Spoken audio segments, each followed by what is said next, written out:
Good evening. Thank you, Juju.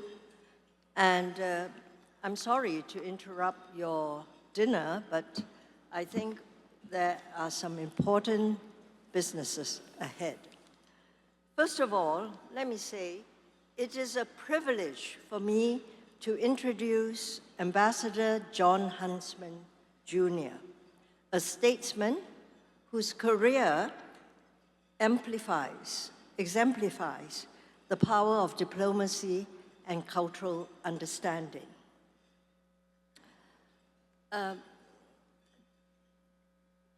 John served as ambassador to Singapore, a shining red dot, and to China and to Russia, two large countries with a lot of complexities. He was also governor of Utah and the deputy US trade representative during the George W. Bush first administration. I must say that when John Huntsman became ambassador to Singapore, a letter came from the State Department with his CV to ask to the Singapore Embassy in Washington to seek his agreement.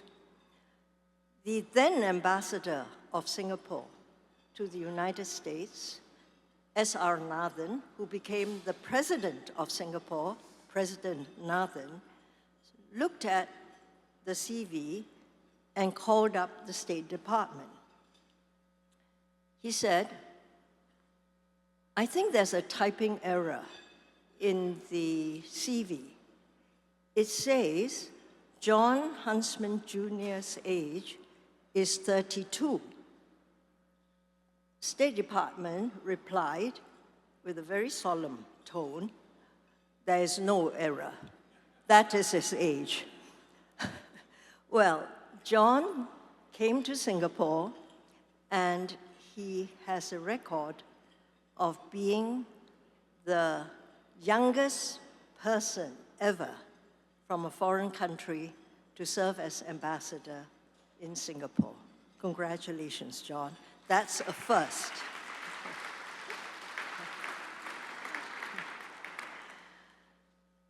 Now, I must say that I have, in fact, worked with John, and I have come to understand that he navigates his many roles with wisdom and with complexity. When I was ambassador to Washington, and I was ambassador to Washington for 16 years, working with 3 presidents, President Clinton, 2 terms with President Bush, and President Obama. But when I was ambassador in Washington, John was deputy USTR under George W. Bush's first term. And we worked on the Singapore Free Trade Agreement together. One day, I received a call from John. Can Ambassador Chan come to his office to have a discussion? When I showed up in John's office, John said, Heng, Chee, you and I have to negotiate chewing gum. Now, you know that Singapore bans chewing gum. And for Singapore, my Singapore leaders, is a very serious and important matter. Actually, The Economist has come out with an editorial some time back that maybe Singapore was quite smart to have banned chewing gum. Saves a lot of money, saves a lot of cleaning. But we had to negotiate chewing gum. And for the political leaders of Singapore, we kid, it's like a matter of manhood, you know. So they will not yield. So John and I had to work on chewing gum. To cut a long story short, and I had to go to Chicago to the Wrigley's building, which is a beautiful building by, Frank Lloyd Wright. We settled on a solution. The United States wanted market access for chewing gum in Singapore. That was very important. So in the end, we agreed on a formula, which was Singapore would let chewing gum be imported to Singapore, but medical chewing gum. And that would be sold only in the pharmacy. But it's okay because chewing gum gained market access. So we successfully worked out the chewing gum issue, which, thank you, John, for being so enlightened and so accommodating.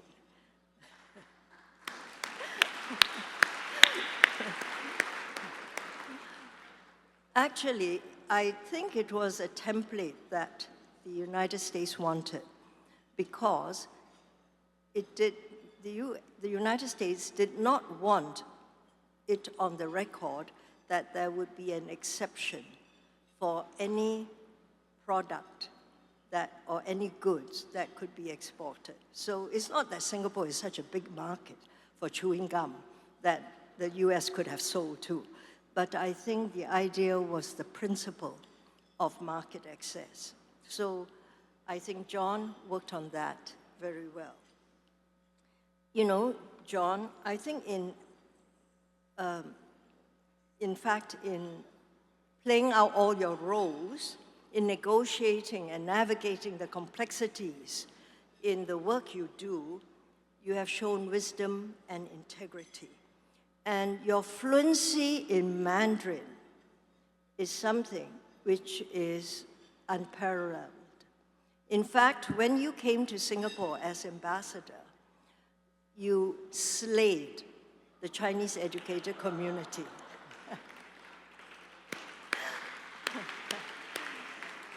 He spoke, John came young, he was 32, and this was in 1992 in Singapore. He came with a beautiful family, a beautiful wife, Mary Kay, and he spoke fluent Mandarin. He accessed the Chinese educator community, the Chinese literati, and spoke to the Chinese journalists where few ambassadors could have reached out to. So John, you have a very warm place in their hearts. So you are remembered in Singapore as that American ambassador, that young, handsome American ambassador who spoke such wonderful Mandarin.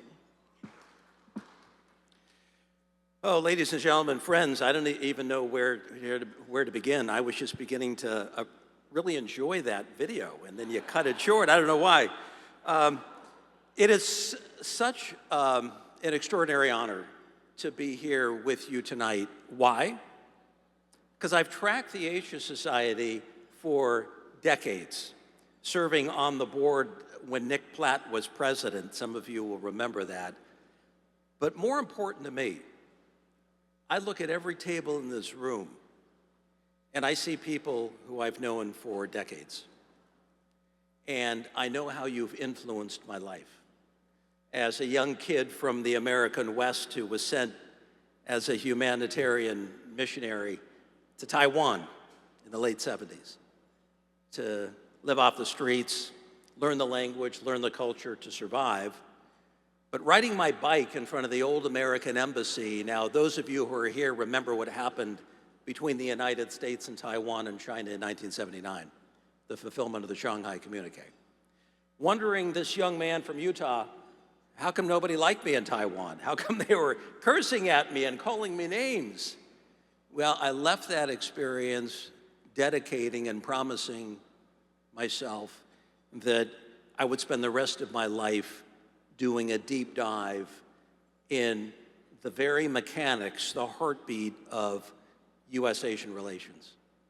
And it's been the most thrilling journey of my career. So I thank you all. You know who you are in this room, but I'm just very, very grateful to be with all of you.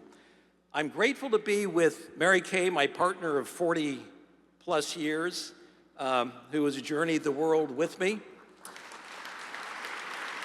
Stand up, Mary Kay. I know you're over there. And I'm really honored to be with our MasterCard colleagues, people who I now call part of my family. They are truly unique and remarkable folks. And I have to say, to be up here on the dais following Elaine Chao and James Chao. I mean, Elaine, she's been a friend for a long time, and I've looked up to her like few other people. But James Chao, when I hear that he had 6 daughters, I have 5. So if he is an example of what daughters do for you, I'm feeling pretty good about my longevity and overall health as we go forward. Will Aronson and Hugh Park, fantastic, so honored to be with you. Yu Jia Wang, well, I was just a rock and roll pianist in high school and beyond. I tried to break through, but unlike you, didn't have the talent. But what a pleasure to be introduced by my dear friend, Heng Chee, whose wisdom, grace, elegance, intelligence, commitment to partnerships have inspired me for decades.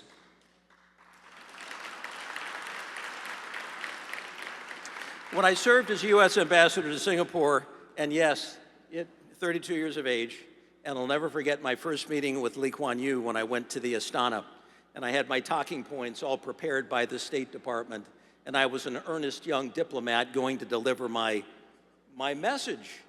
And I sat in the senior minister's office, and he was very polite, very kind, and I read my script, and he said, young man, let me tell you how the world really works. 2 hours later, I left his office with the greatest tutorial in global affairs one could imagine, and he became, of course, a friend throughout the rest of his life, and I was so honored to speak at his funeral in this city following his passing. But with respect to Ambassador Chan, our paths have crossed often across tables and quiet conversations that strengthened understanding between our nations. Those exchanges weren't just about policy or trade.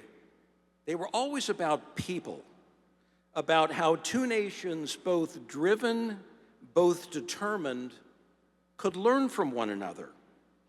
Ambassador Chan's leadership taught me that diplomacy's very foundations are trust and respect, earned over time and sustained through empathy. So, carrying over many of those lessons learned through posts in China, Russia, and beyond, those lessons really have endured. But they started with you, Heng Chee, and they started with my friends and colleagues in Singapore. Because diplomacy isn't about power or position. It's about people. It's about finding common ground even when interests diverge. The bridges we build, all of us in this room, between governments, cultures, and citizens form the foundation of a more peaceful and cooperative world. And no organization champions that spirit better than the Asia Society. Through education, business, arts, and policy, this institution reminds us that understanding lives as much in culture is as important in diplomacy, as much in culture as it is in treaties. So today, the world feels a lot more interconnected, but also a lot more divided. Our shared prosperity and security depend on our willingness to engage, even when it is most difficult. The Asia-Pacific region holds the promise of this century in innovation, in growth, in collaboration. And this week in Malaysia, MasterCard will put that belief into action, convening leaders from government, business, and civil society at our first inaugural ASEAN Inclusive Growth Summit to chart new paths to prosperity for the people and enterprises that drive the region. So to Asia Society, thank you for your timeless work to bridge East and West, and for reminding us that diplomacy isn't just about what happens in walled embassies. To my colleagues and friends, especially Ambassador John, thank you for embodying the spirit of collaboration that defines this work. This award isn't just recognition of the past. It's a call to keep building, to keep listening, and to keep believing that dialogue can overcome division. Thank you for this tremendous honor and for reminding us that the bridges we build together remain the surest path to peace and progress. Thank you all very much.